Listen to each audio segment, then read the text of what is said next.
Quest'inverno Ryanair cancellerà 6 rotte da Venezia e ridurrà i voli su altre 6, eliminando un aeromobile basato all'aeroporto Marco Polo. Le scelte dell'azienda seguono un aumento di 2,50 euro della tassa d'imbarco decisa dal comune.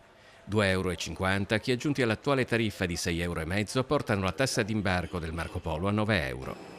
La compagnia low cost ha definito l'aumento eccessivo e scellerato, aggiungendo che il Comune di Venezia dovrebbe abbassare i costi d'accesso per contribuire a stimolare quella che viene definita una fragile industria turistica che si sta ancora riprendendo dalla pandemia. Le rotte cancellate sono Alghero, Colonia, Bournemouth, Helsinki, Norimberga e Fuerteventura. L'annuncio di Ryanair non scompone Caffarsetti. Commentandolo e premettendo che ogni azienda ha la libertà di gestirsi come meglio crede, il sindaco Luigi Brugnaro ha sottolineato come gli avvicendamenti capitino e ci siano molte altre compagnie, ad esempio asiatiche, interessate a Venezia. Il mondo è fatto così, ha concluso, come uno chiude un altro apre. I voli della compagnia a basso costo tolti da Venezia atterreranno in quelle che vengono definite città concorrenti della Spagna e del Portogallo, con costi d'accesso più bassi.